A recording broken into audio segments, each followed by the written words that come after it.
రోజు రోజుకి రేవంత్ రెడ్డి ప్రభుత్వం మీద ప్రజలు చాలా వరకు వ్యతిరేకత చూపుతూ ఉన్నారు, మనం చూస్తూనే ఉన్నాం. సో ఇప్పుడు కేసీఆర్ గారు ఒక్క ప్రెస్ మీట్ పెట్టినందుకు కాంగ్రెస్ ప్రభుత్వం మొత్తం అతలాకుతలం అయిపోయింది. ఇప్పటి వరకు లబోదిబోమని మొత్తుకునే విషయాన్ని కూడా మనం చూస్తూ ఉన్నాం.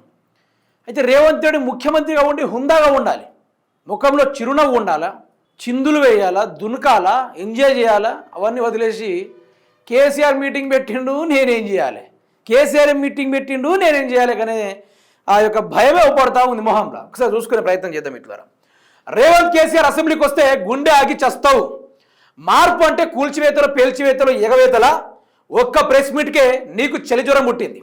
సీఎం పదవిలో ఉన్నోడికి సంతోషం ఉండాలి కానీ రోజు ఈ ఏడుపెందుకు రేవంత్ రెడ్డి?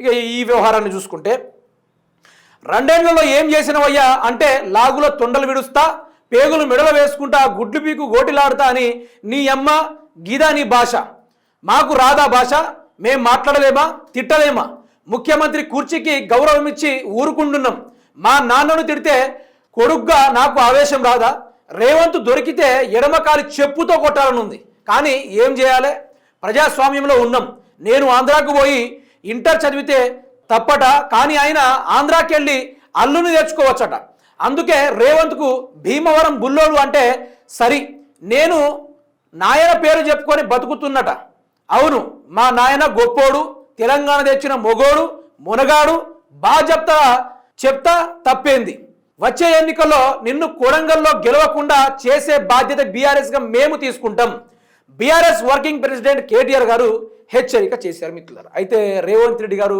ఇక అంటాడు కదా, అయ్య పేరు చెప్పుకొని ఊరేగుతున్నావు, అయ్య పేరు ఊరేగు. నాకు ఎట్లా అనిపించిందంటే నిన్న ఆ ప్రెస్ మీట్ చూస్తే ఇట్లా గంభీరంగా చెప్పిండు తెలుసా, మా అయ్య కాబట్టి మా అయ్య పేరు చెప్పుకుంటా, మా అయ్య మొగోడు కాబట్టి మా అయ్య పేరు చెప్పుకుంటా, తెలంగాణ తెచ్చిన మొగోడు కాబట్టి మా అయ్య పేరు చెప్పుకుంటా, అదే ఆంధ్ర పెత్తందారుని తన్ని ధర్మిండు కాబట్టి మా అయ్య పేరే చెప్పుకుంటా, మా అయ్య లంగ పని చేయలే దొంగ పని చేయలే, తెలంగాణ రాష్ట్రం విభజించిండు, 4.5 కోట్ల ప్రజలకు ఒక భరోసాగా నిలిచిండు, బాజాప్తుగా బరాబర్గా మా అయ్య పేరు చెప్పుకుంటా, నీ లెక్క లంగ పని దొంగ పని నేను చేయలే, మేము చేయము కూడా, రేపు రాబోయే రోజుల్లో మనవడు కూడా నీ పేరు తీసుకోడు, ఏచత్ గౌరి పేరు ఆయన తీసుకుని దొంగ దొరికిపోయినాడు అనే ఇలాంటి ముచ్చట్లు కూడా కేటీఆర్ గారు మాట్లాడడం జరిగింది.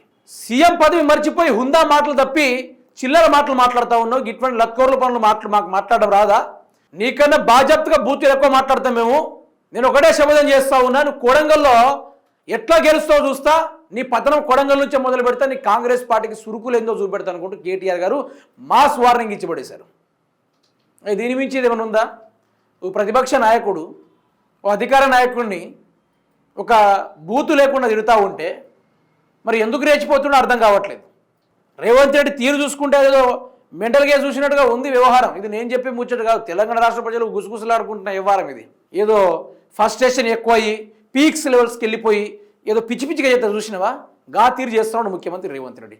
దాని తగ్గట్టుగానే కేటీఆర్ గారు మరీ తిట్టకుండా, ఆయన అంత దిగజారకుండా పద్ధతిగా సంస్కారవంతంగా త్రిబుల్ సోపేసి రుద్దినట్టుగా చాలా చకాచక్యంగా వివరించేశాడు.